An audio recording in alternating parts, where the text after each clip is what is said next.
जोहार साथियों, पीछे झाड़ नीचे खंड, इन्हीं दो शब्दों से मिलकर बना है झारखंड। जी हाँ, झाड़ यानी जंगल झाड़ी और खंड यानी भूभाग जमीन का टुकड़ा, और इन्हीं दो शब्दों से मिलकर बनता है मेरा, आपका, हमारा प्यारा झारखंड। झारखंड जिसकी संरचना ही अलग विशिष्ट भाषा, बोलीचाली, पर्व त्योहार, संस्कृति और भौगोलिक स्थिति के आधार पर हुआ है।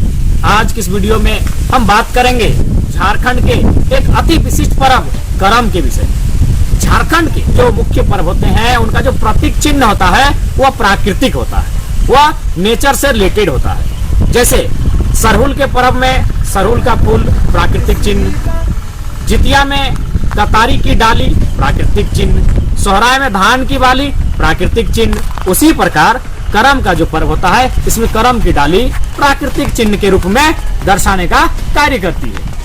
अब बात करते हैं इस पर्व की महत्ता के बारे में। यह पर्व जिसे मुख्यतः बालिकाएं अगुवाई करती है, और संभवतः बहुत कम ऐसे अवसर आते हैं जब बालिकाएं किसी चीज का अगुवाई कर रही हो। तो गांव की, हमारे घर की, आपके घर की बालिकाएं जो होती हैं, बहनें होती हैं, इस पर्व की अगुवाई करती हैं। तो सबसे पहले करम का जो पर्व होता है इसमें जावा मुख्य आकर्षण का केंद्र होता है। वह जावा हमें बहुत ही सामाजिक संदेश देता है और प्रकृति का तथ्य भी दर्शाता है। जावा जिसे बालू में उगाया जाता है, एक छोटी सी टोकरी में बालू के माध्यम से कुर्थी, मूंग, उड़द, बिरही इत्यादि बीजों के माध्यम से टोकरी में उगाया जाता है। एक बात, विशेष बात कि बीजों के माध्यम से उगाया जाता है। बीज की जब हम बात करते हैं तो हम सृष्टि के सृजन की बात करते हैं। जब हम एक नन्हे से बीज की बात करते हैं तो सृष्टि के सृजन की बात करते हैं। अगर सृष्टि का सृजन करना है तो बीज अति आवश्यक होगा। ठीक उसी प्रकार जिस प्रकार बीज के माध्यम से हम सृष्टि के सृजन की बात करते हैं, स्त्रियां सृष्टि सृजन की एक और रूप होती है जिनके गर्भ में सृष्टि का सृजन होता है। इसलिए इस पर्व की अगुवाई बालिकाएं करती है। जी हाँ, और जो बहनें होती हैं अपने भाइयों को उनके कर्मों से परिचित करवाती हैं कि आपका क्या कर्तव्य है। बीजों के माध्यम से वो बताती है कि संसार को अगर बनाए रखना है, की गति को अगर बनाए रखना है तो बीज जिनके माध्यम से पेड़ उगेंगे, जंगल बनेगा, फल फूल सब्जियां निकलेंगी, तभी संसार चल पाएगा। साथ ही साथ आबाद का अर्जन कैसे करना है इस बारे में भी बहनें इस करम पर्व के माध्यम से अपने भाइयों को बताती हैं और एक संदेश देती। इसमें हम एक वैज्ञानिक आधार यह भी लगा सकते हैं कि मान के चलिए आदि मानव के बारे में हम सभी जानते हैं कि आदि मानव पहले खाना बदोश था। आज यहाँ खाता था, कल वहाँ खाता था, कभी छीन कर, कभी लूट कर, कभी मार कर खाता था। और मुख्यतः वह जो जल के स्रोत है उनके आसपास रहता था। जहाँ जल का साधन हो उसी के आसपास आदि मानव डेरा डालता था। आज रहा, 2 घंटे बाद निकल गया, रात रहा तो सुबह निकल गया, क्योंकि वह अस्थायी नहीं था। लेकिन वैज्ञानिक भी कहते हैं, इतिहासकार भी कहते हैं कि आदि मानव तब अस्थायी हुए जब उनके जीवन में कृषि आया। तो कृषि कैसे आया, वही बीज, फिर उसी बीज की बात करेंगे जिस बीज का संबंध करम पर्व से है, कुर्थी का बीज। तो मेरा मानना है, मेरे व्यक्तिगत विचार है कि आदि मानव के जीवन में जो पहला पौधा उगा होगा वो बालू में उगा।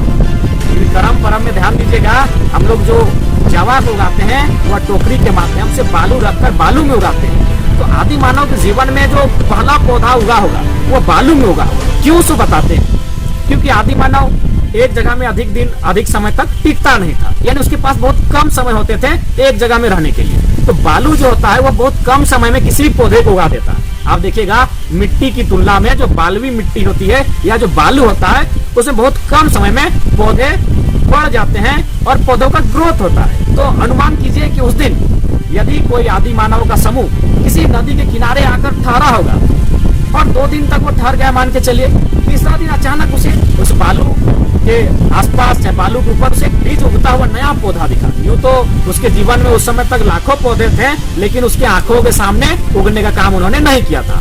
यानी बालू के माध्यम से वो बीज जो उगा तो आदि मानव के दिमाग में एक सोच आया कि भाई ये नया चीज क्या है। उस नए चीज के बारे में उसने जानने का जब प्रयास किया तो उसे आभास हुआ इससे क्या होगा, कृषि होगी, इससे खेती होगी। और इसी प्रकार आदि मानव के जीवन में खेती का समावेश हुआ और वो धीरे धीरे खेती करते हुए एक जगह परिवार बनाकर रहने लगा। यानी आज जो हम परिवार बनाकर रहते हैं, आज जो हम घर बनाकर एक स्थान पर रहते हैं, उसका प्रमुख कारण क्या है, खेती। और खेती कहाँ से हुआ?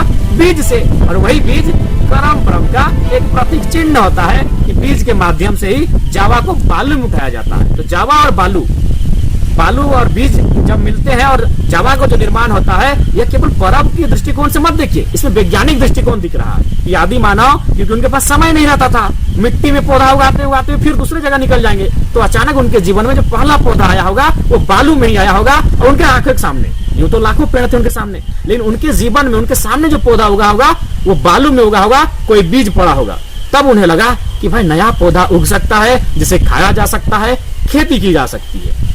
साथ ही इस पर आगे बढ़ते हुए हम लोग कहना चाहेंगे कि जिस प्रकार सृष्टि गतिशीलता बनाए रखने के लिए उसका सृजन करना पड़ता है, तो जो महिलाएं होती हैं, नारियों में एक विशिष्ट गुण होता है, सृजन शक्ति होती है। और नारियों का प्रथम रूप कुमारीपन ही होता है। जो कुमारी अवस्था होती है, कुमारी अवस्था, वो उनका प्रथम रूप होता है। और इस पर्व को मुख्यतः कुमारी बहनें ही करती है, यानी वह प्रकृति एक संदेश दे रहा है कि यही कुमारी बहनें आगे जाकर सृष्टि के सृजन का कर्ता बनेंगी।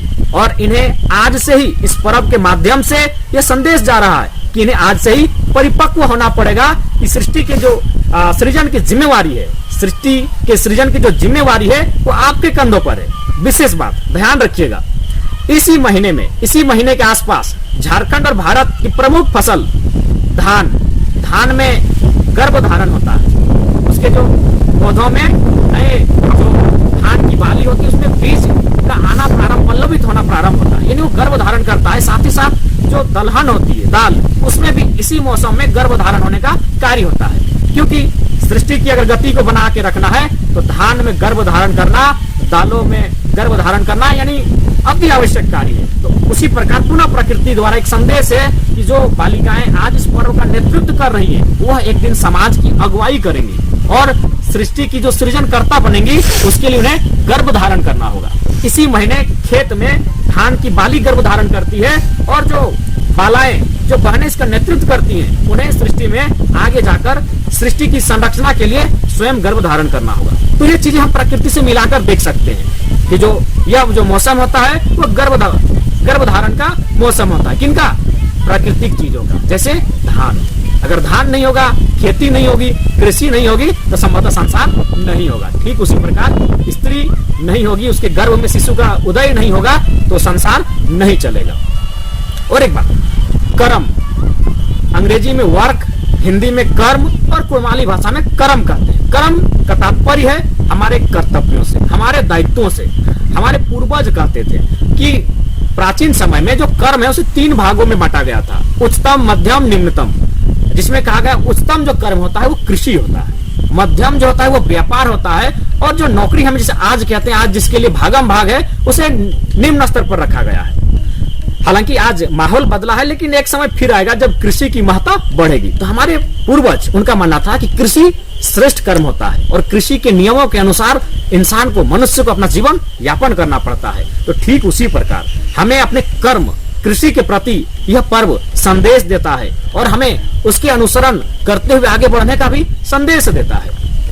और एक बात, क्योंकि इस पर्व की अगुवाई बहन लोग करती हैं, बालाएं करती हैं, तो कह सकते हैं हम कि ये जो संसार है, यह एक उपवन है, यह एक संसार बगीचा है। यह जो सुंदर सा संसार हमारे आंखों के सामने है, यह एक बगीचा है। और जो बालिकाएं हैं वह इस बगीचे की, नामों में भी देखिएगा लड़कियों के नाम होते हैं। पुष्पा, इसका मतलब होता है फूल। सुमन, उसका मतलब भी होता है फूल। कुसुम, उसका भी मतलब होता है फूल।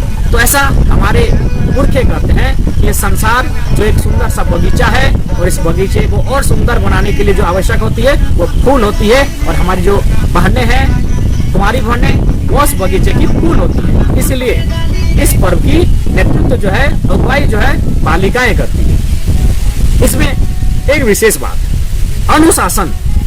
जहाँ जावा के माध्यम से, जावा से लेकर डायर पूजने तक एक अनुशासन की प्रक्रिया को भी देखने को मिलता है। जैसे नियमित तौर पर सुबह शाम जावा को जगाने के लिए बहनें नृत्य करती हैं, और ये 9 दिन अथवा 11 दिन, जो भी परिस्थितियां हैं उस क्षेत्र की, 9 दिन या 11 दिन, वे अनुशासन पूर्वक अपना दिनचर्या को रखती हैं। कर्मैती होते हैं उन्हें जाकर पूछिएगा इस महीने में क्या क्या अनुसरण करती है। वे गुड़ का सेवन नहीं करती, वे खट्टा दही का सेवन नहीं करती हैं, साग का सेवन नहीं करती हैं, एक हुब्बू नामक तालाब में डुबकी नहाने की प्रक्रिया है उस प्रकार से नहाती भी नहीं है, अपने भोजन में खुद नमक भी नहीं डालती है, ऊपर से अपना दातुन भी खुद नहीं तोड़ती है इस पर्व के दौरान दरमियान। तो कहीं ना कहीं प्रकृति एक स्त्री को, एक नारी को, एक बालिका को इस पर्व के माध्यम से यह भी संदेश दे रहा है कि आने वाला जो समय आएगा वो तुम्हारे अनुशासन के साथ ही संचालित होगा, इसलिए तुम्हें स्वयं को अनुशासित करना होगा। इसलिए आज विवाह से पूर्व ही, क्योंकि ये पर्व मुख्यतः वे बहनें करती हैं जो अविवाहित होती हैं, उन्हें प्रकृति के माध्यम से, वैज्ञानिक आधार से यह संदेश भी दिया जाता है कि पहले आप स्वयं अनुशासित बनिए।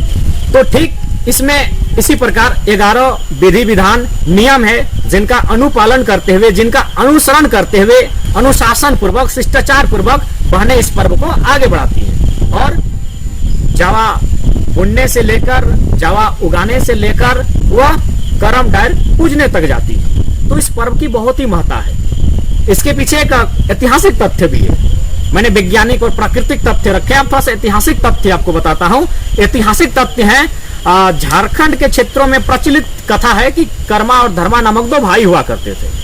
कर्मा कर्म के साथ जीवन जीने के लोगों को प्रेरित करता था और धर्मा धर्म पूर्वक यानी अनुशासन, नियमता, लोगों पर उपकार करते हुए, लोगों पर दया दृष्टि रखते हुए जीवन को संचालन करने के लिए लोगों को प्रेरित करते थे। तो चूंकि कर्मा भाइयों में बड़े थे, इसीलिए उनको आदर्श मानते हुए यह पर्व मनाया जाता है। ऐतिहासिक तथ्य के आधार पर ऐसा मान्यता है। और एक मान्यता छत्तीसगढ़ राज्य की है।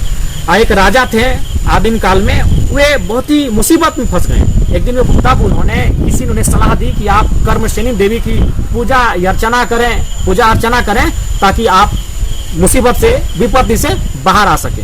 तो उन्होंने वही करम की डाली को अपने आंगन में गाड़कर रात भर नृत्य गान करने का काम किया था और सुबह होते होते सुना गया था कि उनके जो मुसीबत हैं वो बहुत दूर, कोसों दूर निकल गए थे। तो ठीक 2 कथाएं, इस प्रकार अन्य कथाएं भी हो सकती हैं जो ऐतिहासिक तथ्य हम कह सकते हैं, लेकिन इस पर्व का मुख्यतः जो है वो वैज्ञानिक आधार है, क्योंकि यह खेती का सीजन होता है, खेती बीज से बनता है और बीज से ही जावा का सृजन होता है और वह बालू के माध्यम से होता है। मैंने आपको कहा कि बालू में बहुत कम समय में कोई भी फसल जो उगता है वो बालू में ही उगता है, इसलिए आदि मानव के जीवन में भी जो पहला फसल उगा होगा उनकी नजरों के सामने वो बालू में ही उगा होगा। तब उन्होंने प्रेरणा लिया कि चलो खेती की जाए, कृषि की जाए और परिवार बनाकर, घर बनाकर, एक जगह डेरा डालकर जम कर रहा जाए। और विशेषतः हमारी बालिकाएं इस पर्व की अगुवाई करती हैं और आज भले वो कुंवारी हैं, लेकिन एक दिन उन्हें समाज में आकर अपने कर्तव्य का निर्वहन करना होगा और उन्हें सृष्टि की सृजनकर्ता बनना होगा। तो ठीक उसी प्रकार जिस प्रकार इस मौसम में धान में बीज उत्पन्न होता है, तो आज बालिकाएं हैं, उन्हें कभी भविष्य माता बनकर सृष्टि का सृजन करना होगा। इसलिए प्रकृति उनके माध्यम से यह संदेश भी दे रही है कि ये बालिकाएं केवल पर्व का ही नहीं, एक दिन इस संसार का भी नेतृत्व करने का कार्य करेंगे। आशा करते हैं तर्क, तथ्य और वैज्ञानिक दृष्टिकोण के साथ मैंने करम पर्व की व्याख्या करने का प्रयास किया है।